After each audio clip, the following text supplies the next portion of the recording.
Que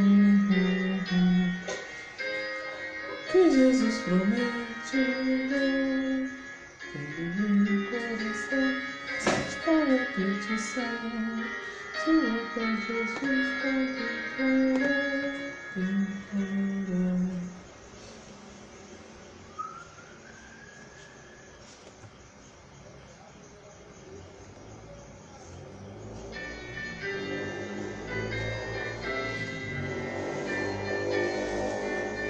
Boa noite. Chegando, irmãos. Deus abençoe.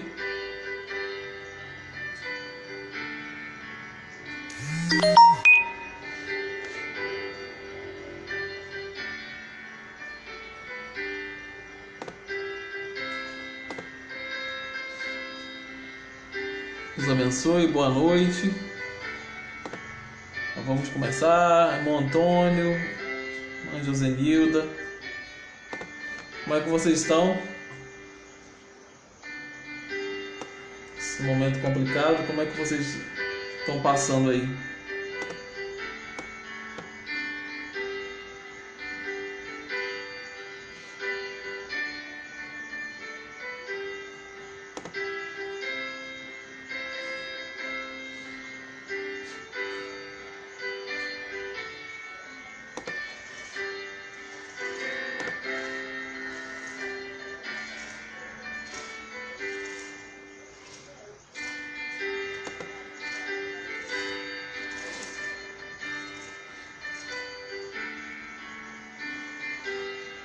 Boa noite.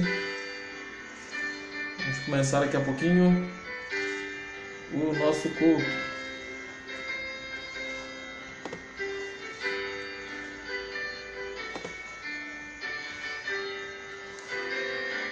Boa noite, estão bem? Graças a Deus. Ainda bem. Não é nada fácil, mas graças a Deus o Senhor está conosco, né? Graças a Deus.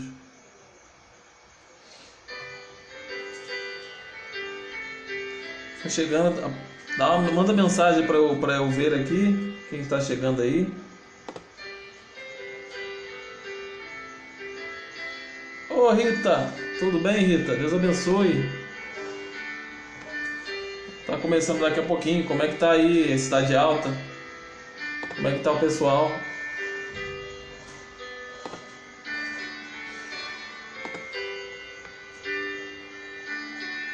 Boa noite.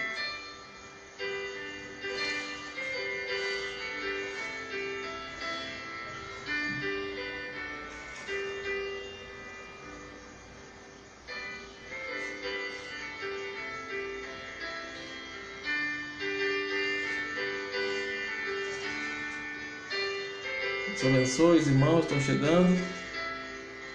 Vamos começar daqui a pouquinho nosso culto. Conforme você já tem pedido de oração, vão fazendo.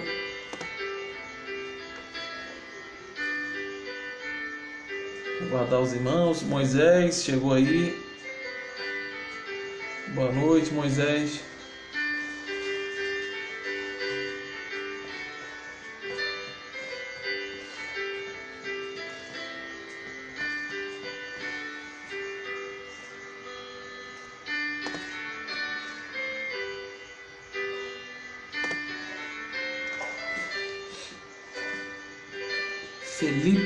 Felipe Lima.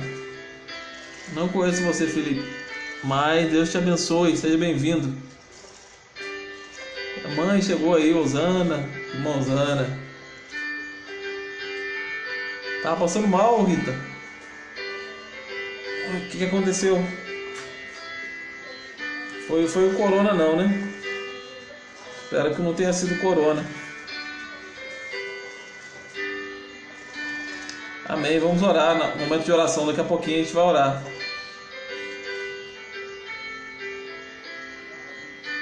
Ingrid, seja bem-vinda, Ingrid. Deus abençoe. Vamos começar o nosso culto daqui a pouquinho. Aguardar mais os irmãos chegarem e a gente já começa.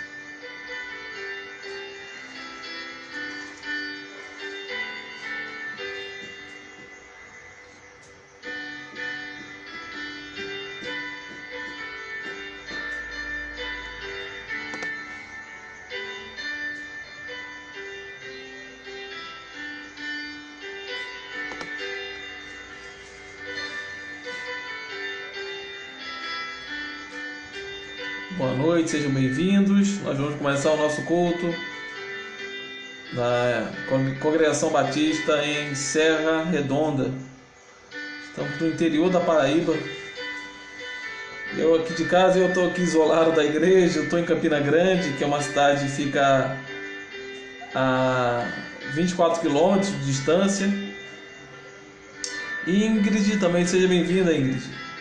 Deus abençoe. Vamos começar o nosso culto daqui a pouquinho. Falta 5 minutinhos. A gente já vai começar. Então a gente está aqui no interior da Paraíba, cultuando o Senhor, em meio a essa pandemia, essa dificuldade que a gente está vivendo. Mas a gente espera que daqui a pouco as coisas melhorem um pouco, né? Que a gente consiga ter o nosso culto, pelo menos. A gente com restrições, é claro, com todos os devidos cuidados, mas que a gente volte, né, a ter os nossos cultos públicos, porque realmente está muito difícil.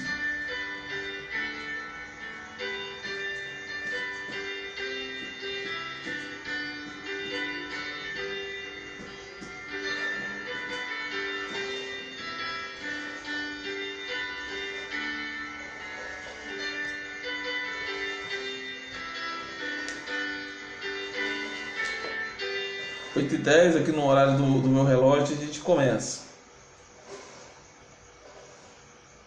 Amém, vamos sim. Nós temos quantos aniversariantes? É o irmão Antônio, foi o nosso irmão Rosimar. Foi mais quem? O Moisés fez aniversário. Tem mais alguém, irmão?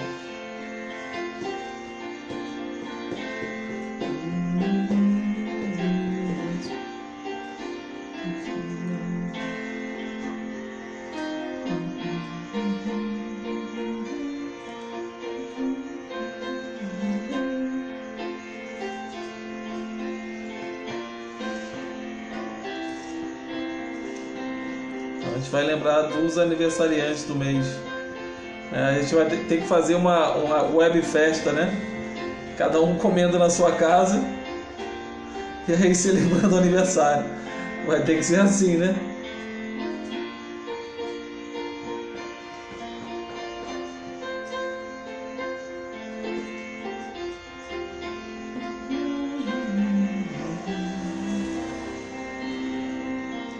Vamos aguardar os irmãos chegarem e a gente já começa.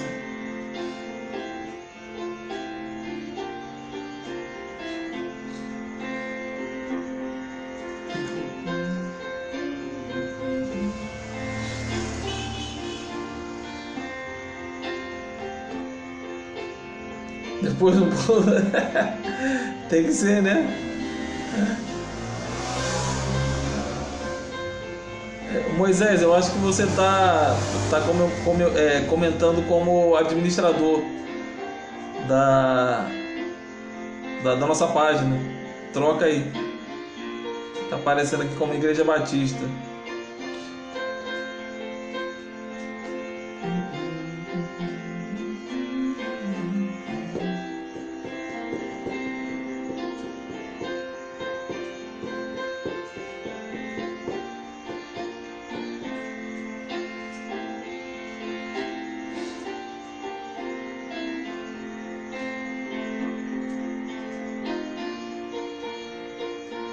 Meu relógio falta 1 minuto para a gente começar. É 8h10.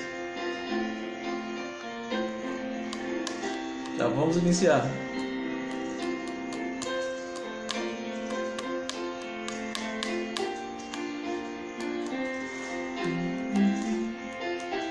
Onde está a irmã Beta? Cadê a irmã Beta? Ela sempre está online. Irmã Beta, irmã Zefinha. Ainda não conectaram elas.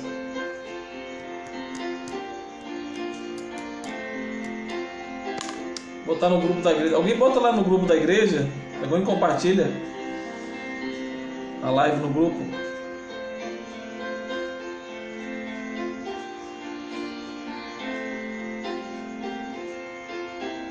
A gente já vai começar.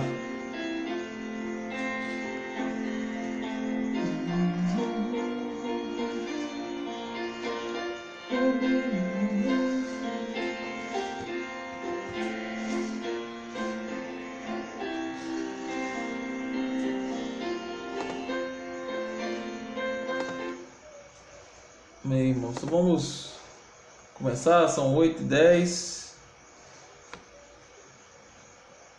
Vamos iniciar nosso culto e eu gostaria de começar antes da nossa oração e de fazer a primeira leitura e depois nós oramos. É o Salmo 86, do versículo 1 ao versículo 13.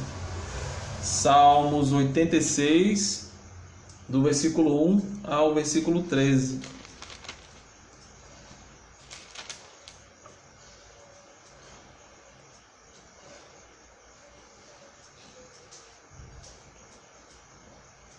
Salmos 86, do 1 até o 13. Vamos ler a palavra do Senhor. Inclina-te, Senhor, e ouve minha oração. Responde-me, pois estou aflito e necessitado. Protege-me, pois sou fiel a ti. Salva-me, pois sou teu servo e em ti confio. Tu és meu Deus. Tem misericórdia de mim, ó Senhor, pois clamo a ti sem parar. Alegra-me, Senhor, pois a ti me entrego. Ó Senhor, tu és tão bom, tão pronto a perdoar, tão cheio de amor por todos que te buscam. Ouve minha oração, Senhor, e atende o meu clamor. Em tempos de aflição, clamarei a ti, e tu me responderás. Nenhum dos deuses é semelhante a ti, Senhor. Nenhum deles pode fazer o que tu fazes.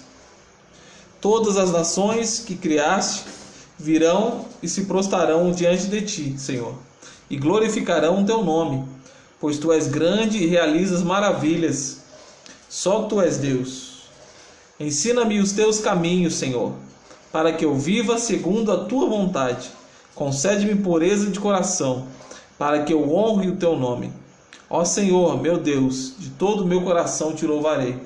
Glorificarei o teu nome para sempre, pois grande é o teu amor por mim. Tu me livraste das profundezas da morte. Amém. Vamos orar? Agradecendo ao Senhor pela sua palavra e pelo nosso culto, pela nossa palavra, pelas orações que nós iremos fazer também, por tudo que tem acontecido. Oremos. Senhor Jesus, obrigado por mais um dia, obrigado por estarmos separados, mas juntos, Pai, através da internet, Senhor. Obrigado, Senhor Deus, por continuarmos sendo igreja, mesmo meio à pandemia, e mesmo a dificuldade de não podermos nos reunir, Senhor Deus. Nos ajuda, todos nós, Pai, fortalece a nossa fé nesse momento tão difícil, Jesus. Nos ajude, Pai. Te peço, Pai, por nosso culto, pela palavra, pelas orações, pelo louvor que nós vamos cantar. Abençoa, Pai, em nome de Jesus. Te peço misericórdia, perdão pelos nossos pecados, Senhor, e pela Tua palavra. Obrigado pela Tua palavra que fala com a gente. É isso que eu te imploro e te peço no Teu santo e precioso nome, Jesus. Amém. Então, irmãos, aqui o Salmo 86, onde o salmista pede para que o Senhor ouça a sua oração. E nesses momentos de dificuldade que nós estamos vivendo, de medo, de pavor, a gente também quer falar isso para Deus. Senhor, escuta, se apressa a nos ouvir. Escuta a nossa oração. Tenha misericórdia, como ele fala aqui, salva-me, Senhor, pois sou teu servo, em ti confio. Nós devemos levar ao Senhor as nossas orações, os nossos clamores, os nossos pedidos, nos derramar na sua presença, porque nesses momentos nós nos sentimos muito abatidos, né? muito fracos na nossa fé, naquilo que nós acreditamos, porque de fato o mundo caiu, né? Aquele velho mundo que existia antes não existe mais. Então a gente está vivendo uma nova realidade agora. Então, para essa nova realidade, nós temos que nos apegar à fé verdadeira. Nós vamos falar isso mais para frente. Mas a nossa fé deve ser uma fé arraigada, presa e alicerçada em Cristo Jesus e na sua palavra, senão a gente não aguenta. E o nosso Deus, ele deixa a gente abrir o nosso coração para Ele. A gente pode falar com Ele, né? A gente pode reclinar, quando Ele fala, reclina-te, Senhor, ouve minha oração, responde-me, pois estou aflito e necessitado. Nesse momento, as nossas orações devem ser essas, muitas vezes de choro, muitas vezes lágrimas, porque estamos aflitos, porque não sabemos o que acontecerá no futuro. E isso é normal, não é o momento de ser forte nesse sentido, de não derramar as suas lágrimas. Não, você pode derramar suas lágrimas aos pés da cruz, aos pés do Senhor. Não há melhor lugar para fazer isso. E ainda mais nesses momentos em que a gente fica, às vezes, muito abatido, muito pensativo do que vai acontecer. Então nós devemos nos apegar ao Senhor. Então o salmista faz isso, pede ao Senhor misericórdia para que Ele ouça o seu clamor. Ele pede também para que o Senhor o alegre. Ele fala: alegre-me, Senhor, pois a ti me entrego. Ele pede alegria ao Senhor. Então é Ele que nós devemos pedir alegria nesse momento difícil. Ele é a fonte de alegria. Ele é dele que provém toda a alegria, a verdadeira alegria. Então é dele que nós devemos pedir, clamar: Senhor, me dá alegria. E é um dos frutos do Espírito, é a alegria. Então o Espírito Santo dentro de nós, ele produz essa alegria que vem dele. Então nós devemos também pedir ao Senhor: Senhor, me alegra nesse momento difícil. Não deixa eu abatido, mas me alegra. Ele fala: porque tu és bom, Senhor, tão bom, tão pronto a perdoar, tão cheio de amor por todos que te buscam. Esse é o nosso Deus. Um Deus que é rico em perdoar, Ele é bondoso, Ele é cheio de amor. Nosso Deus é um Deus cheio de amor. Então nós não estamos sozinhos. Nós temos o nosso Senhor. Nós temos o nosso Deus, que nós podemos clamar. Nós podemos falar com Ele. Por isso que Ele fala aqui: em tempos de aflição eu clamarei a Ti e Tu me responderás. Então o salmista sabe que é no momento de dificuldade que ele vai orar ao Senhor. E nesse momento de dificuldade o Senhor vai ouvir a sua oração, vai ouvir o seu clamor. Então ele tem certeza. Ele continua: nenhum dos deuses é semelhante a Ti, Senhor. Nenhum deles pode fazer aquilo que Tu fazes. Isso é outra certeza. O salmista está no meio, adoração de vários deuses ali na região da Judéia. Tinha vários deuses ali. Mas ele reconhece que somente um Deus, somente há um Deus e somente um Deus que pode fazer aquilo que o nosso Senhor.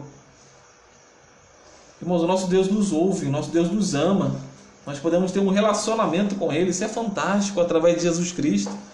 Ele nos dá essa abertura. Ele deixa que a gente se relacione com Ele. Isso é maravilhoso. Todas as nações que criaste virão e se prostrarão diante de Ti, Senhor, e glorificarão Teu nome, pois Tu és grande e realizas maravilhas. Só Tu és Deus. Então ele já glorifica. E isso que é legal em muitos salmos é que ele está abatido, está triste, pede misericórdia a Deus, mas depois no meio ele está glorificando a Deus. E irmãos, quando a gente vai aos pés do nosso Senhor, quando nós vamos clamar e nós estamos com o nosso coração contrito, nosso coração às vezes apertado, aflito, quando nós oramos e derramamos nosso coração aos pés do Senhor, Ele realmente, como Ele vai nos dando essa alegria no momento em que nós estamos colocando isso para fora e falando com o nosso Deus, no mesmo momento em que nós estamos tristes, nós começamos a glorificar a Deus por Ele estar fazendo isso dentro de nós. Ele está dando a sua alegria, Ele está confirmando no nosso espírito que Ele está com a gente. E é por isso que o salmista faz isso, começa a glorificar. Ele fala: ó Senhor, meu Deus, de todo o meu coração Te louvarei, glorificarei o Teu nome para sempre, pois grande é o Teu amor por mim, Tu me livraste das profundezas da morte. Amém, irmãos? Então é isso que nós cremos. Esse Deus que nos ama, esse Deus que pode nos livrar da profundeza da morte, o nosso Deus que está conosco em meio ao sofrimento.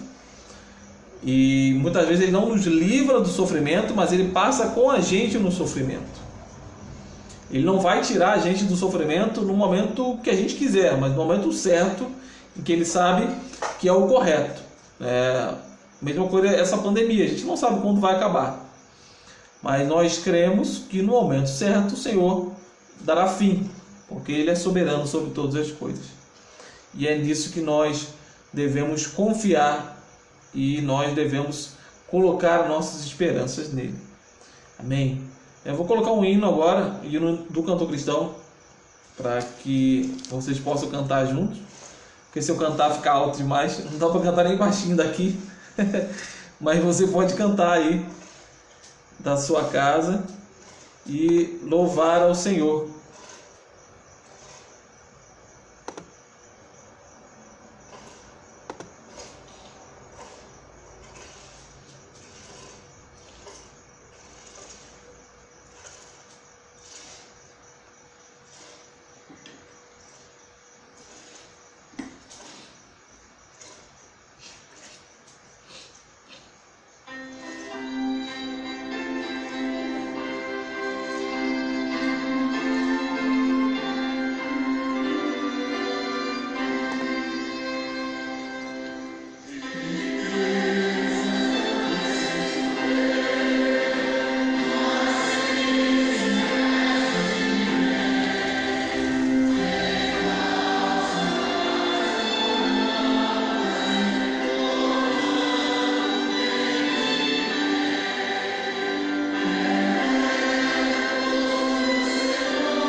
Amém.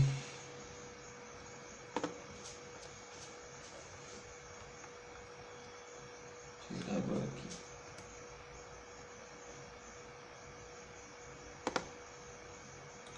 Confesso que deu uma saudade da nossa reunião, de estarmos juntos, podendo louvar ao Senhor. É difícil, né? Vendo outra igreja aqui, a Igreja Batista, a primeira Igreja Batista de Brasília, louvando o Senhor, e dá uma saudade da nossa também, né? De nós estarmos juntos e louvando a Deus. Bom, vamos agora no momento de oração, de pedidos de orações. Se você tem um pedido, uma oração, que você faça agora nesse momento, escreva aí para a gente estar orando agora desse momento. O irmão Antônio já tinha falado sobre os aniversariantes, né? Nós temos 3, que eu me lembro que são 3. O irmão Moisés, o irmão Rosimar e o irmão Antônio. Esses são os nossos aniversariantes da nossa igreja. Mas se você tem outros pedidos de oração para orar pela tua vida, orar por esse momento difícil, realmente o nosso país enfrentando um momento difícil, extremamente difícil no meio dessa pandemia, nós devemos orar muito pelo nosso país, pelas autoridades, por tudo que tem ocorrido. Pedir ao Senhor para que Ele dê sabedoria às autoridades, sabedoria para saber o momento certo de deixar, né, essa quarentena, de como fazer, que em nome de Jesus as coisas possam não voltar à normalidade, mas pelo menos nós podemos estar juntos novamente, né? Eu estou vendo aqui, tem pessoas, Jorge Ney dos Santos, o Cadu, o pastor Carlos Eduardo também. Deus abençoe, meu irmão. A irmã Taninha também está aqui, chegou.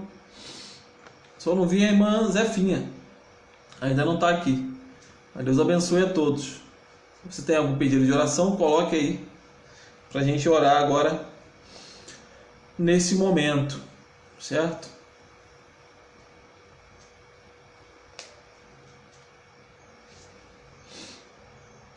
Amém. A irmã Josenilda pede oração pela sua família e pelo Brasil. Amém. Vamos orar pela sua família. A irmã Taninha pede oração pela nora, Suênia.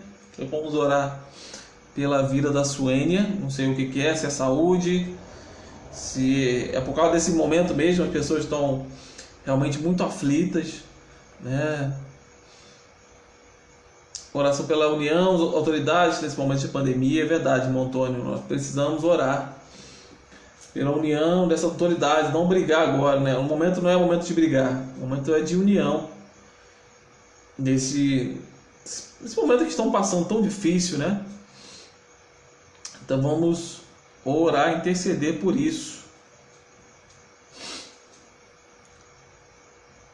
Mais algum pedido? Senão nós vamos orar agora.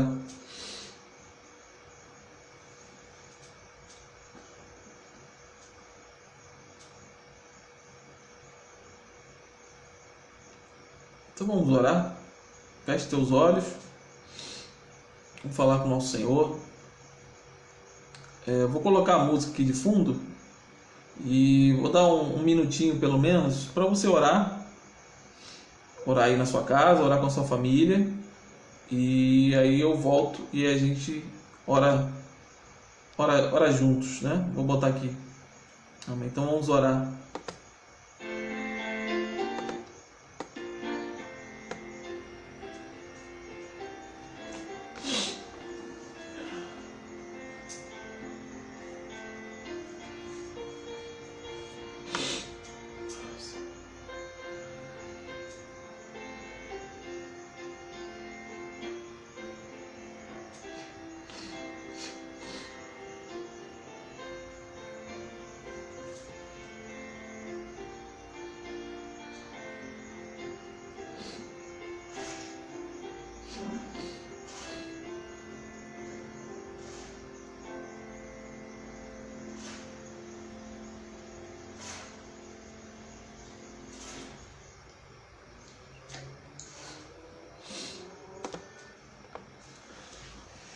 Olha, o Senhor Jesus, nós te clamamos, Pai, te pedimos, Pai, nesse momento, venha nos socorrer, Pai, venha ao nosso favor, Pai, porque é um momento muito difícil, em que estamos separados, Pai, em que não podemos nos congregar, não podemos sair de casa direito.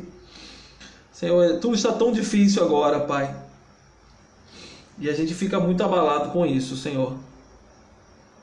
Abençoe meus irmãos em Cristo, Senhor. Abençoe a nossa igreja, abençoe aqueles que estão necessitados nesse momento, Pai, que nós possamos também fazer algo, Senhor Deus, por eles. Muitas pessoas, Pai, que não podem trabalhar, que não estão recebendo ajuda do governo. Senhor, nos ajuda também, Pai, a fazer a Tua obra. Pai, te peço, Pai, pelos pedidos feitos. A irmã Josenilda pede pela sua família, esteja abençoando, Pai. Pede pelo Brasil também, porque tem tanta cidade que está terrível. Lá no Amazonas, em Fortaleza, São Paulo, Rio de Janeiro, Pai. Que estão mais críticas, Pai, nessa pandemia, Pai.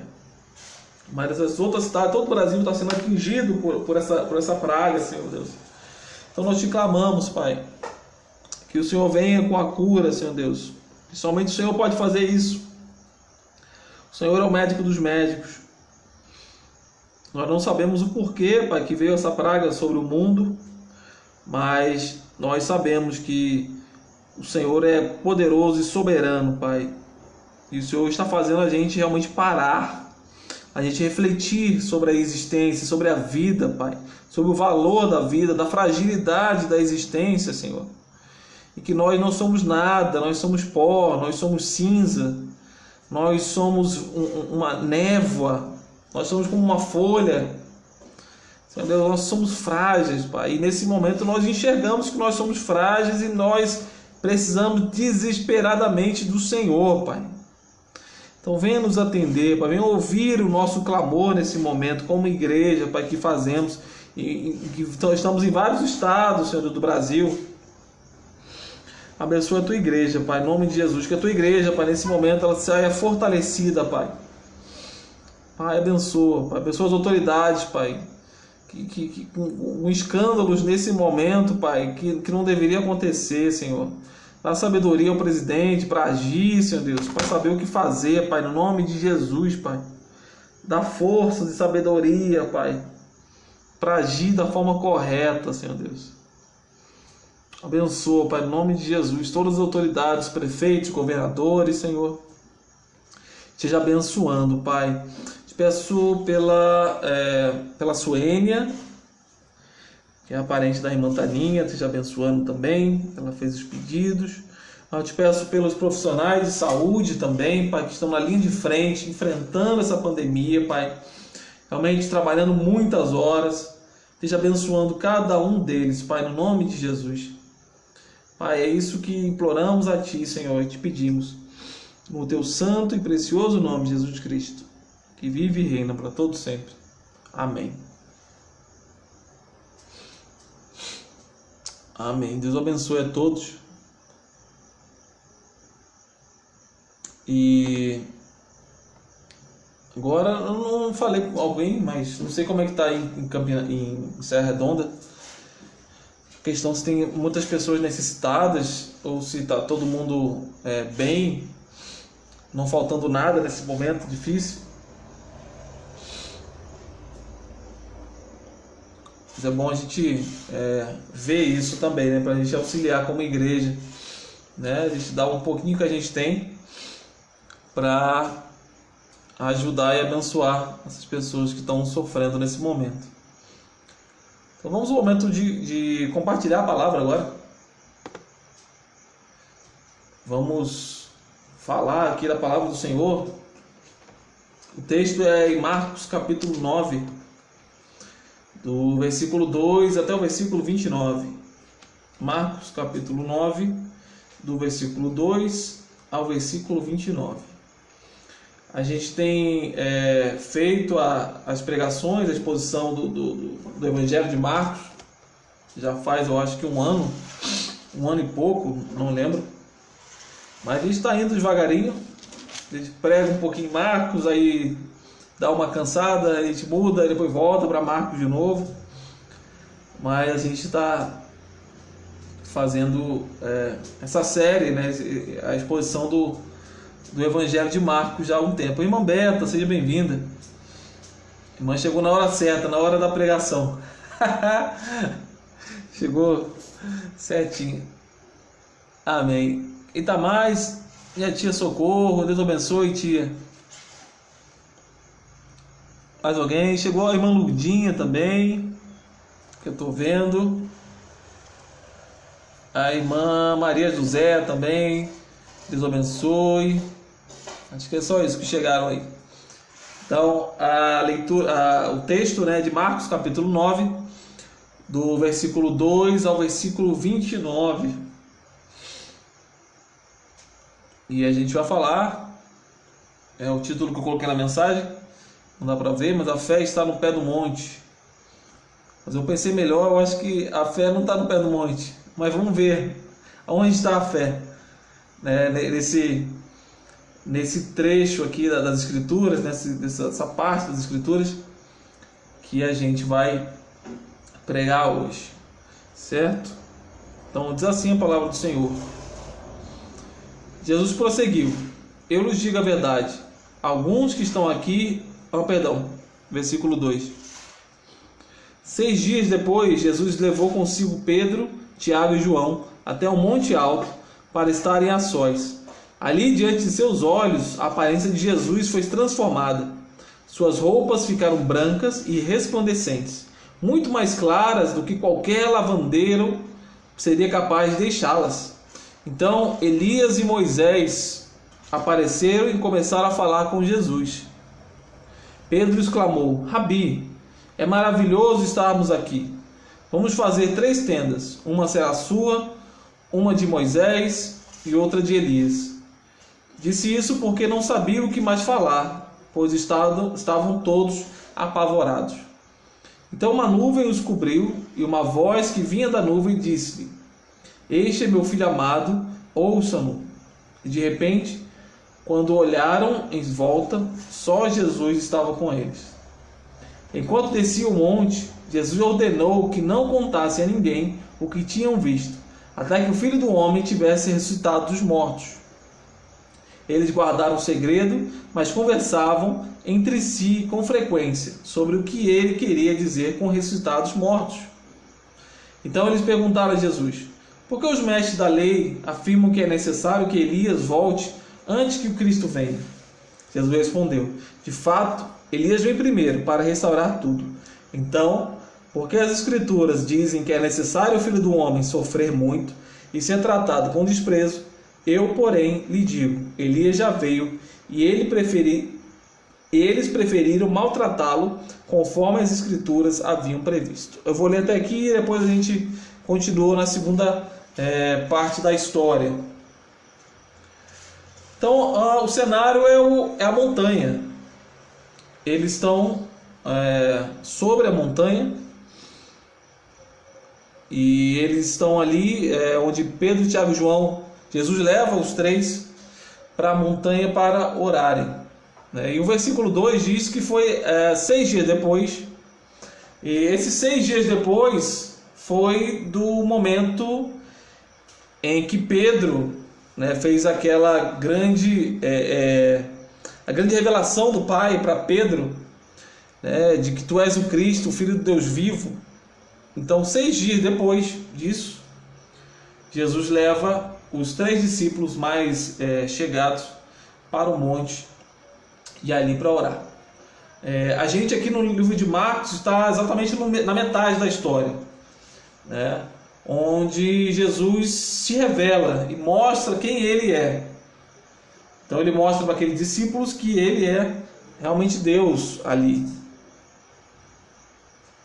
Então Jesus, depois em que Pedro revela, né, Pedro fala: tu és o Cristo, o Filho de Deus vivo.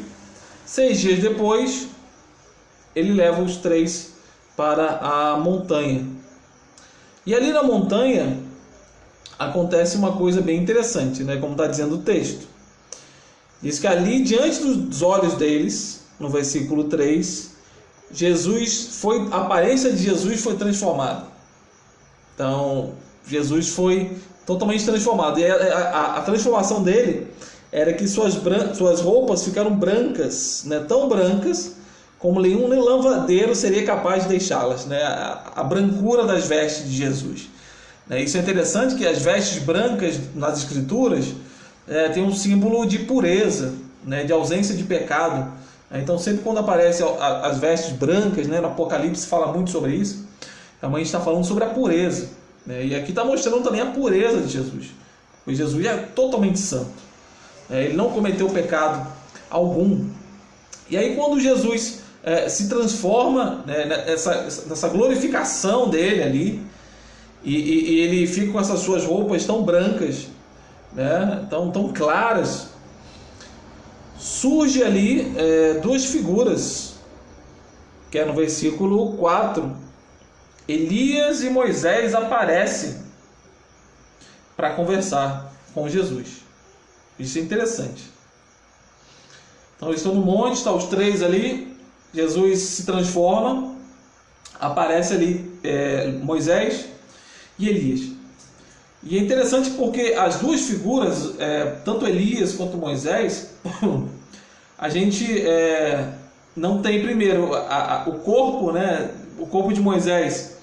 A gente tem no livro de Judas, que fala que o próprio anjo colocou ele em algum lugar que ninguém sabe, para esconder, né? Porque Satanás queria levá-lo. E Elias subiu aos céus, né? Elias não morreu. Então essas duas figuras são muito emblemáticas. Outra coisa, Elias, ele tem o símbolo de ser os profetas, ele é o maior dos profetas do Velho Testamento, enquanto Moisés simboliza a lei. Então ali estava a lei e os profetas e o próprio Jesus, que é o cumprimento disso tudo. E também os dois, eles estão reafirmando a autoridade de Jesus. Quem é Jesus? Então ali mostra, né, a presença tanto de Moisés quanto de Elias. Lembra sobre a morte e a ressurreição de Jesus. Era todo o objetivo da história da salvação. Então, isso que é interessante. Mostra a lei e os profetas e ali Jesus no meio, como cumprimento de toda a história da salvação, que começa lá no Gênesis com a queda, e também com a promessa de Gênesis capítulo 3, versículo 15. Acredito que seja isso. Que fala que viria aquele que pisaria na cabeça da serpente. Então isso já estava lá. E em Jesus nós temos isso, esse cumprimento nele. Então a lei falava de Jesus, os profetas anunciavam Jesus, e agora eles estavam ali. Jesus entre Elias e Moisés, entre a lei e os profetas. E aí diante disso, não sei você, mas acho que qualquer um ia ficar embasbacado, não ia ter palavras, não ter o que falar. E assim é Pedro. Só que Pedro, ao invés de ficar calado, o Pedro não se aguenta. E ele tem que falar alguma coisa. E aí ele fala: Rabi, é maravilhoso estarmos aqui. Vamos fazer 3 tendas. Uma será sua, uma de Moisés e a outra de Elias. E aí o versículo 6 disse isso, porque não sabiam o que mais falar, pois estavam todos apavorados. Pedro não sabia o que falar e acabou falando besteira. Ele se espanta, ele fala: Senhor, então vamos fazer tendas aqui. Ele queria ficar naquele lugar, o que parece. E ele não sabe o que está falando e fala a primeira coisa que vem. Ele está maravilhado com aquilo. E ele fala: vamos fazer tendas. Vamos ficar aqui nesse lugar, aqui é maravilhoso. E a fé do monte é muito bom, né? Uns levam de forma literal, né? As pessoas acham que tem que subir no monte para ter um encontro com Deus diferente, né? De oração, etc. E nada contra o monte, mas o monte pode ser o seu quarto, pode ser qualquer outro lugar em que você fica a sós com Deus. Mas Pedro fica ali espantado com aquilo, com o que ele vê, né? E fala: vamos fazer tendas, vamos ficar aqui, vamos montar acampamento nesse lugar. O Pedro também estava remetindo às festas judaicas, né? A principal festa das tendas, né? A festa bem famosa judaica. Mas o que Pedro faz é o que muitos de nós também faríamos. É de que temos a presença de Deus ali, temos momentos assim na nossa igreja, ou sozinho pode ser, em que temos uma conexão diferente com Deus, temos aquele momento que é tão gostoso de paz, nós sentimos essa conexão com Deus, né? E a gente fala: Senhor, Deixa eu ficar aqui. Aqui está maravilhoso. Deixa eu ficar por aqui. Muitos levam também a fé, essa fé somente do monte, como não uma coisa boa, mas uma fé vazia, uma fé das reuniões, uma fé dos shows, uma fé das grandes aglomerações, de tantas pessoas juntas ali, e a fé só é válida juntos, estando juntos. Quando eu estou separado do grupo ou da igreja, eu não tenho mais fé. E aí, hoje em dia, isso fica complicado. Como é que a gente não pode ter, não consegue ter uma reunião? A gente não está podendo mais ter reunião física, estarmos juntos. A nossa fé é uma fé que agora tem que se alimentar sozinha da palavra de Deus, na oração. E aí como é que faz se nós queremos só essa fé do monte? Só a fé que está lá em cima. Só essa fé que só recebe de Deus. Ou na multidão ali. Se nós queremos uma fé vazia, uma fé que é só da multidão, só das reuniões, só dos shows, essa fé agora ela acabou totalmente. Quem foi se alimentando dessa fé vazia, nessa fé de só aglomeração, de só de show, de só de multidão, ele está perdido agora nesse momento, ou ela está perdida nesse momento agora. Pedro faz isso. Ele queria aquele momento, ele queria estar junto com o Senhor. Ele não fez maldade, ele não sabia, a palavra fala que ele não sabia o que ele estava falando. E é interessante porque Marcos que escreve, e João Marcos provavelmente recebeu de Pedro. Então a palavra de Deus é tão maravilhosa que coloca até os vacilos dos seus personagens. E é interessante que Pedro deve ter falado para João Marcos: olha, eu fiz isso, essa besteira. E Marcos foi e colocou lá. Ele não sabia o que estava falando. Então o próprio Pedro deve ter refletido depois e falado: olha, eu não sabia o que eu estava falando naquele momento, foi tão maravilhoso que eu fiquei sem palavras. Mas aí eu resolvi falar alguma coisa. Então Pedro faz isso, fala naquele momento que deveria ter ficado calado. E acontece uma coisa, quando ele fala isso, eles são apavorados, o versículo 7. Então uma nuvem os cobriu, e uma voz que vinha da nuvem disse: este é meu filho amado, ouçam. E de repente, quando olharam em volta, só Jesus estava com eles. Então Pedro faz isso, e o que parece é que Pedro teve um entendimento errado. Talvez ele não tenha entendido ainda que Jesus era Deus. Talvez ele tenha entendido que Jesus era mais um dos profetas e estavam no mesmo nível. Então, Moisés, Elias e Jesus no mesmo nível, são todos 3 profetas. Talvez Pedro tinha entendido isso. E aí o que Deus faz? Coloca a nuvem, e a nuvem também é um simbolismo da presença do Senhor, no Velho Testamento. Encobre todos, e aí uma voz do Senhor: este é meu filho amado, ouçam. E está recobrando tanto lá em Marcos capítulo 1, versículo 1, no momento do batismo de Jesus, e fala: este é meu filho amado, em quem eu tenho alegria, em quem eu tenho prazer. Mas também está falando lá de Deuteronômio 18, 15 ao 19, que fala que viria um profeta. Moisés faz essa profecia: haveria um profeta no futuro e vocês deveriam escutar ele. Então Deus aqui remonta isso e lembra eles lá do Deuteronômio e fala: vocês devem escutar ele. Então esse é o enviado.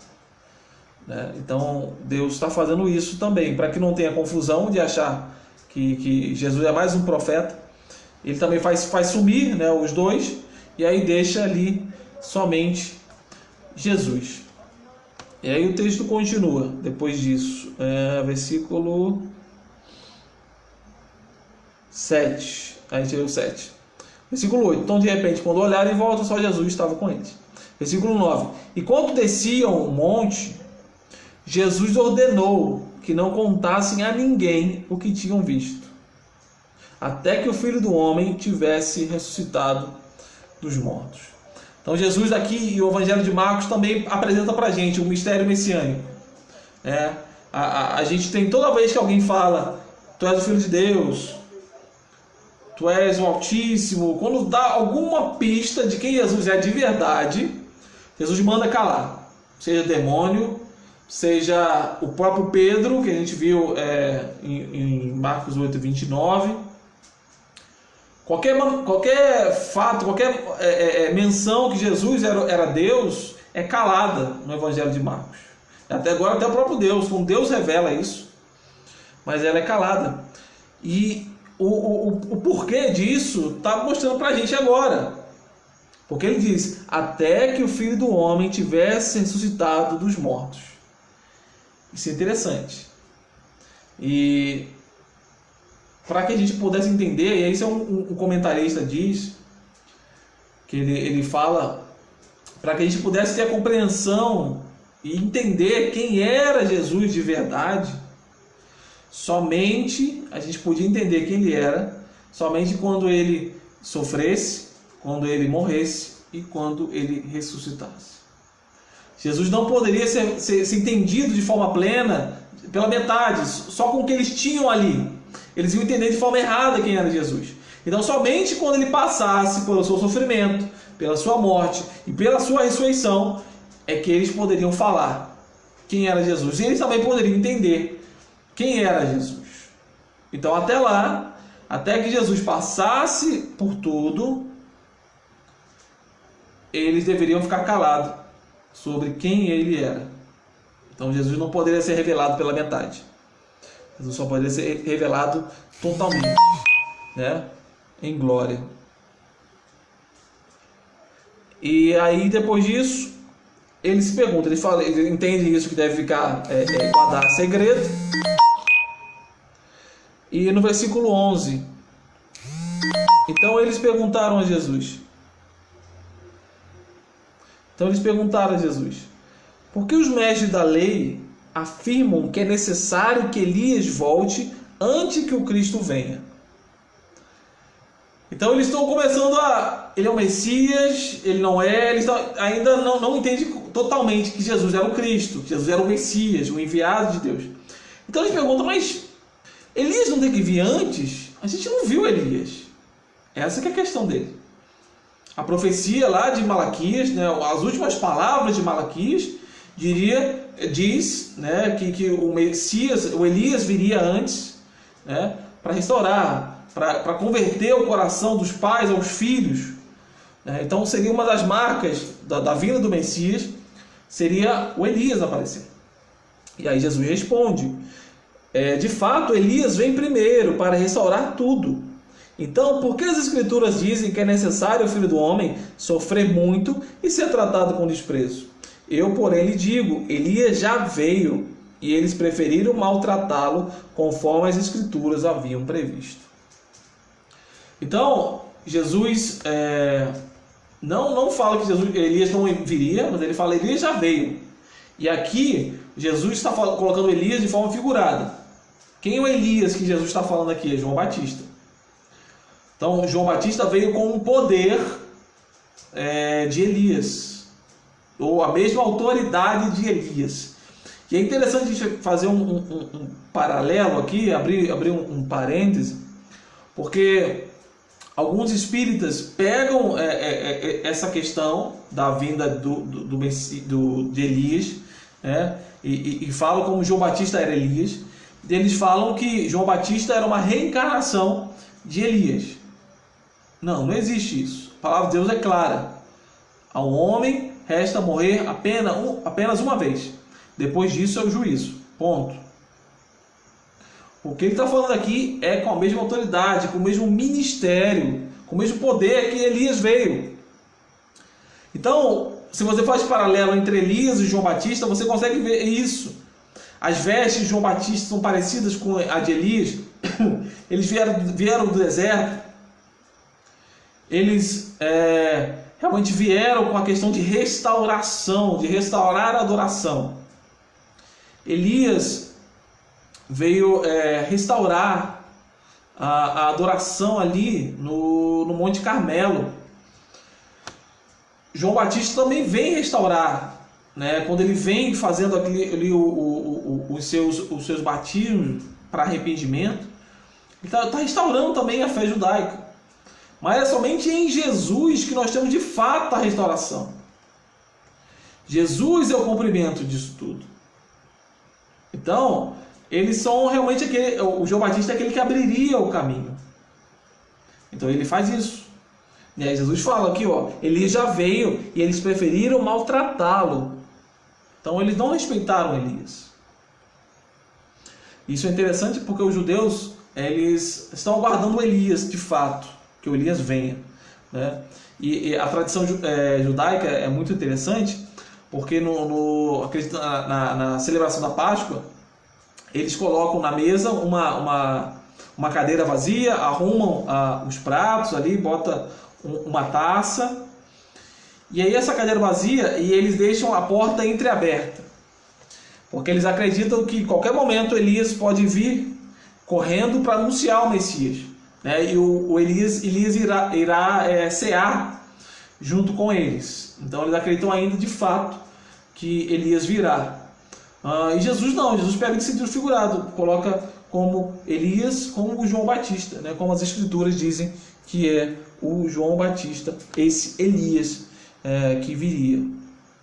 Então, depois disso, depois de tirado essa dúvida, né, que o Elias já veio, então eles estavam diante do Messias, Jesus Cristo é o Messias, eles descem do monte. E aí começa o grande desafio da fé, né? Porque eles estavam lá, viram aquela visão maravilhosa, Elias, Moisés, Jesus glorificado, iluminado de uma forma totalmente diferente, e aí eles descem. E aí o que acontece? Acontecem os desafios da fé, né? A nossa fé não é somente do monte, mas também é do chão, né? É do pé, é do cume do monte, do pé do monte. E aí nós vamos para o versículo 14. Acompanhe aí de Marcos. Nós estamos em Marcos 9 e agora a partir do versículo 14, que diz: ao voltarem para junto dos outros discípulos, viram que estavam cercados por uma grande multidão e que alguns mestres da lei discutiam com eles. Quando a multidão viu Jesus, ficou muito admirada e correu para cumprimentá-lo. Então a multidão ali ficou admirada por ser Jesus, ou porque ele devia, como Moisés, né, quando subiu ao monte, né, e ficou face a face com o Senhor, Jesus também poderia estar iluminado, né, pela glória ali de Deus, de ter sido glorificado naquele momento. Então eles ficam espantados e vêm para Jesus. Então a multidão veio admirada e correu para cumprimentá-lo. Versículo 16. Sobre o que discutem? Perguntou Jesus. Um dos homens da multidão respondeu: Mestre, eu lhe trouxe meu filho, que está possuído por um espírito impuro, que não deixa falar. Sempre que o espírito se apodera dele, joga-o no chão, e ele espuma pela boca, range os dentes e fica rígido. Pedi a seus discípulos que o expulsassem, o espírito impuro, mas eles não conseguiram. Então, você vê, eles estavam no monte, eles se juntam a outros discípulos. Quando Jesus chega ali naquele lugar, eles falam: Jesus, olha, os seus discípulos, a gente tentou expulsar o demônio do menino, mas os seus discípulos não conseguiram fazer nada. Eles não conseguiram dar conta disso. E aí Jesus fala: geração incrédula, até quando estarei com vocês? Até quando terei que suportá-los? Traga o menino aqui. E aqui Jesus não está brigando com o pai, não está brigando com a multidão, mas está brigando com os seus discípulos, chamando eles de incrédulos, que não tinham fé. E realmente é muito difícil, porque Jesus tinha dado autoridade aos discípulos para expulsar demônios. E aí por quê que eles não conseguiram expulsar demônios? Por que eles não conseguiram fazer isso? Será que esse demônio era de um tipo diferente de demônio? era uma espécie diferente, era mais poderoso? Será que era isso? Será que o problema estava com os demônios, ou será que o problema era com os discípulos, que realmente eram incrédulos, que não tinham fé? Aqui, pelo que a gente vai ver, o que parece faltava fé aos discípulos. E toda essa história fala sobre fé. A gente vê a fé da montanha, a fé ali que fica maravilhada, né? Que está lá em cima. Mas agora, e essa fé agora? Essa fé da prática?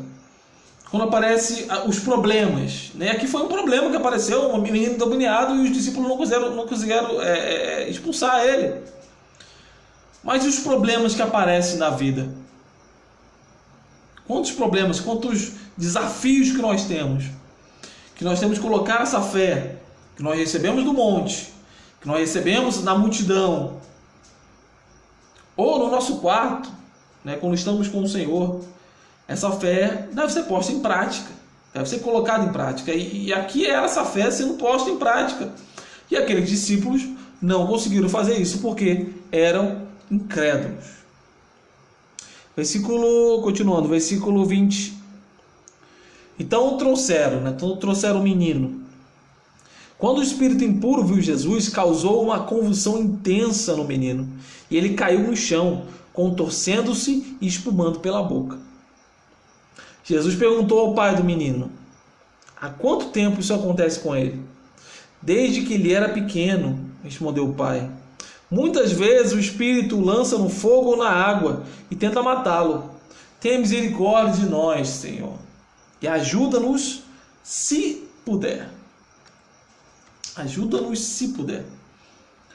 Então aquele pai desesperado, os discípulos não conseguiram fazer nada, ele vai ao Senhor, pede, mas ele fala: ajuda-nos se puder.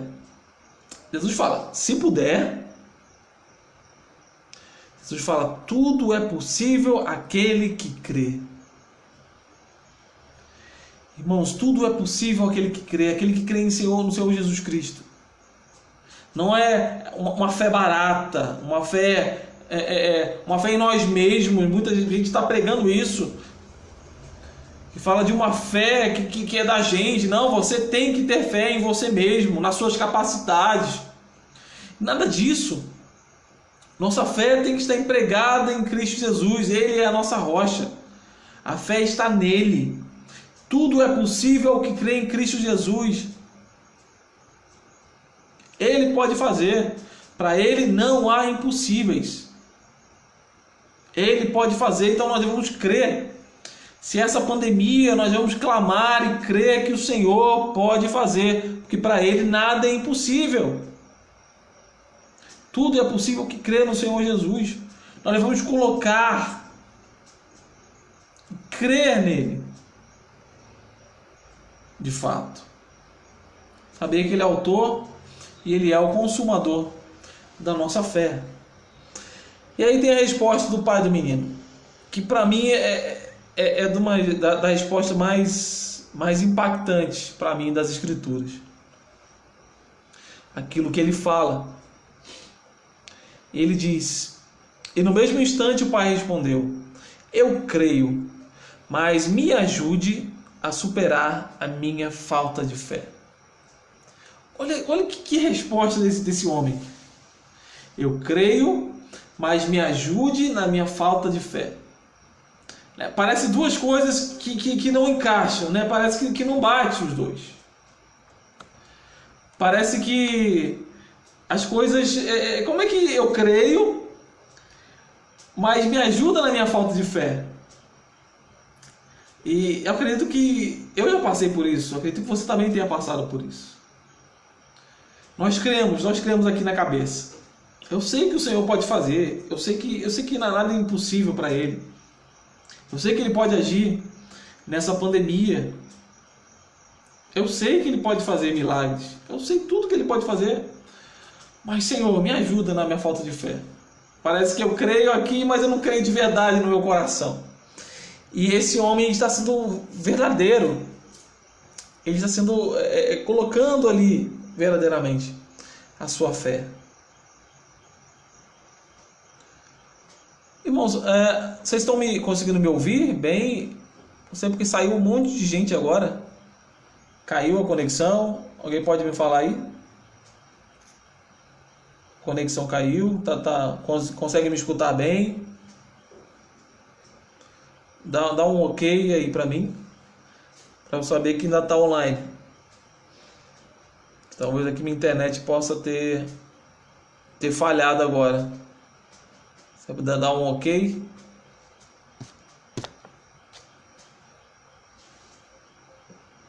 Tá a conexão? Tá legal? Ah, que bom. Porque saiu muita gente de uma vez, todos, né? Pessoas que estavam assistindo, saiu. Então tá bom, que bom. Continuando, então esse homem, ele abre o seu coração, ele fala,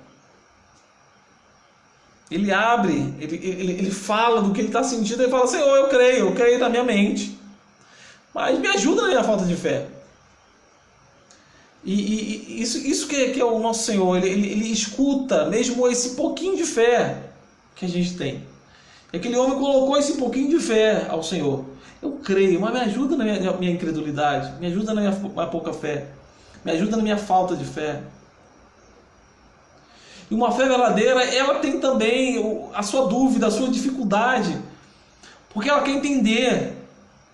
E nós vamos derramar ao Senhor, colocar para Ele nossas dúvidas, nossas dificuldades para Ele. Aquele homem, ele sabe que o que ele tem não é suficiente, mas o Senhor é Ele que completa a fé, é Ele que faz, é Ele que completa, é Ele que transborda essa fé. E aí não é uma fé dele próprio. Se for uma fé sem Jesus, é só um pensamento positivo, é uma fé vazia, uma fé que não vale de nada. Não, aquele homem colocou a sua falta de fé, a sua dificuldade aos pés da cruz. Ele colocou aos pés do Senhor. Senhor, eu creio, mas me ajuda na minha falta de fé. Completa. Né? E João Calvino, comentando sobre esse texto, ele fala, né, aquele homem declara que acredita, no entanto ele reconhece ter descrença. Né? Essas duas afirmações parecem ser contrárias, mas não há nenhum de nós que não experimenta as duas coisas em si mesmo. Como nossa fé nunca é perfeita, segue-se que somos parcialmente incrédulos, mas Deus nos perdoa e exerce tal tolerância com a gente, a ponto de nos considerar crentes por causa de uma pequena porção de fé. Mas também é nosso dever afastar os restos que nós temos de infidelidade ao Senhor, que a gente está ainda junto com eles. Devemos lutar contra e orar para Deus nos corrigir. E sempre quando a gente está envolvido em algum conflito de fé, nós devemos correr ao Senhor por ajuda. Nós devemos fazer isso. Nós vamos passar por esse momento de dificuldade em que eu creio, mas me ajuda na minha falta de fé. Mas nós devemos saber que o Senhor, graças a Deus, pelo esse pouquinho de fé que a gente tem, Ele nos chama de crente. Mas também é nosso papel da gente crer mais, tentar limpar essa incredulidade, para que nós possamos confiar nele. E aí, depois da resposta desse pai aflito ao Senhor, no versículo 25, quando Jesus viu que a multidão aumentava, repreendeu o espírito impuro, dizendo: Espírito que impede este menino de ouvir e falar, ordeno que saia e nunca mais entre nele. O espírito gritou, causou outra convulsão intensa no menino e saiu dele. O menino parecia morto. Um murmurinho correu pela multidão. Ele morreu. Mas Jesus o tomou pela mão e o ajudou a se levantar, e ele ficou em pé. O Senhor Jesus expulsou aquele demônio, o Senhor Jesus trouxe vida àquele menino que já estava ali aparentemente morto. Depois, quando Jesus estava em casa com os seus discípulos, eles perguntaram: por que não conseguimos expulsar aquele espírito impuro? Eles ficaram com isso na cabeça, né? Por que a gente não conseguiu? O Senhor não mandou a gente? O Senhor não deu autoridade sobre os espíritos para a gente, por que a gente foi lá e não expulsou esse demônio? E aí Jesus responde: essa espécie só sai com oração. Esse tipo só sai com oração. O que Jesus está querendo dizer com isso? E aí, algumas versões falam oração e jejum, né? Mas não são todas as versões. Né? As melhores cópias não tem essa parte e jejum. Né? Então, acredita-se que foi colocado mais para frente, depois. Jesus está colocando aqui que por que eles não expulsaram aqueles demônios? Faltou oração. Mas não somente a oração de fato, mas a intimidade com Deus. Aqueles homens, talvez achando que eram os máximos, né, os discípulos do Senhor Jesus, eles não precisam ter intimidade com Deus, então não precisavam orar. Eu sou discípulo, eu sou apóstolo de Jesus, eu não preciso orar, para que eu vou orar? Não preciso mais disso, eu estou em outro nível.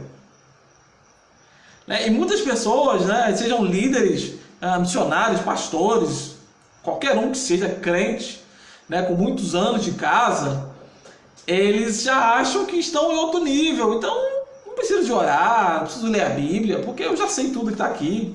Para que eu vou ficar perdendo tempo com isso? Não adianta. Não adianta. Nós precisamos de oração, nós precisamos de leitura bíblica. Deus está falando isso para eles. Olha, o que falta é orar, é intimidade com o Pai. É isso que falta para vocês. É só com intimidade, é só com oração. Isso que faltou aos discípulos e por isso eles passaram vergonha. E a gente não pode faltar com isso. Não porque temos medo de demônios, não nada por isso, mas por amor ao Senhor. Nós vemos no Salmo logo no início, porque Ele nos ama. Porque o Senhor é amoroso. Porque o Senhor nos resgatou das trevas para a sua maravilhosa luz. Porque o Senhor nos colocou no seu reino. É tanta coisa que o Senhor nos faz e que muitas vezes nós somos agradecidos a Ele. Então é por isso. É por isso que devemos ter intimidade com Deus. Ter intimidade com o Pai. Através de Jesus Cristo. Ele nos abriu essa porta de intimidade. Eu coloquei algumas coisas como aplicação. Como é que nós devemos ter, como nós podemos ter, como nós podemos ter uma fé verdadeira. E aí nós temos aqui 3 tipos de fé. Nesse trecho da palavra, né, são 3 tipos de fé que são apresentadas para a gente. A fé da montanha, né, que representa os 3 ali, Pedro, Tiago e João. A fé dos discípulos e a fé do pai, né, o pai de família, né, o pai do menino. Esses 3 tipos de fé são apresentados. Mas nenhum deles é a fé verdadeira. Podem ser pedaços da fé, mas não é a fé verdadeira. A primeira fé foi a fé da montanha. A fé do culto, a fé do show, ou a fé sozinho no quarto.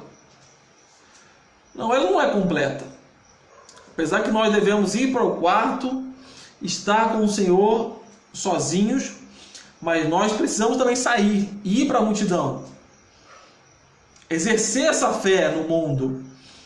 Nós não podemos ficar somente no monte, somente recebendo do Senhor e glorificando Ele, que é maravilhoso, mas essa fé deve ser posta em prática, deve ter obras. A nossa fé não é algo arraigado, né, só do céu, lindo céu, mas é também do chão, é também do pé do monte, é também do encontro. É nesse encontro que a nossa fé vai fazer sentido. Se nós não temos um encontro com o outro, né, e aqui é os discípulos com o menino ou com o pai, quando eles não conseguiram expulsar esse demônio, a gente vê que faltou um encontro.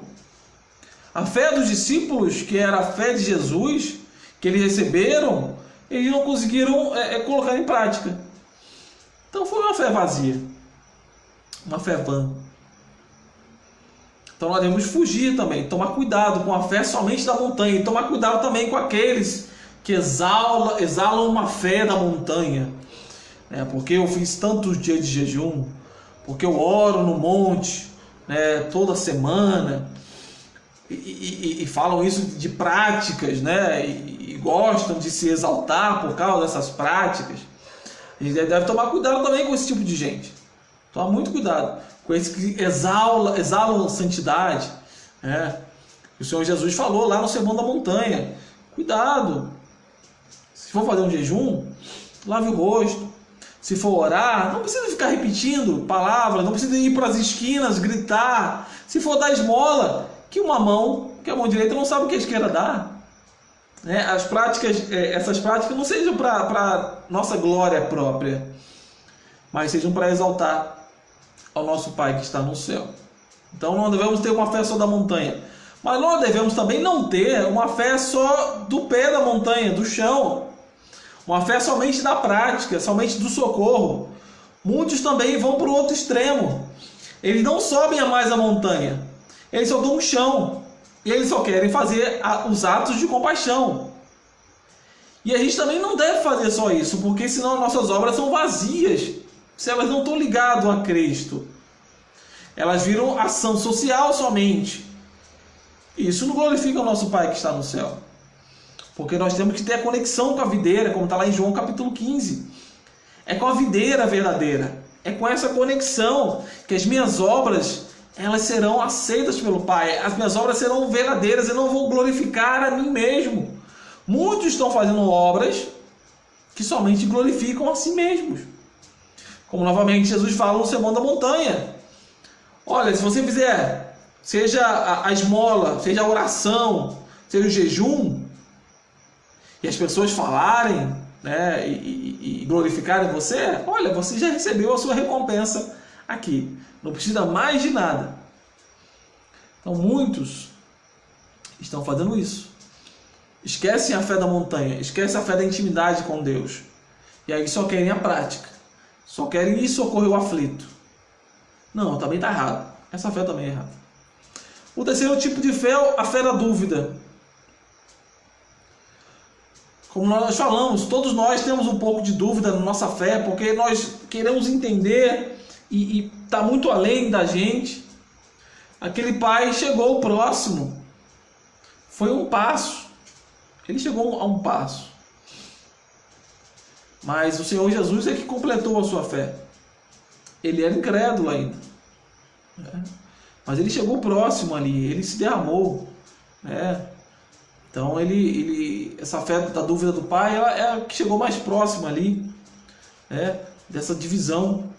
Porque ela chegou próximo, ela se derrama e pede auxílio para o Senhor completar. Mesmo ele em dúvida, mesmo ele em descrença. Mas ele fala: Senhor, completa a minha fé, me ajuda na minha falta de fé, me ajuda na minha incredulidade.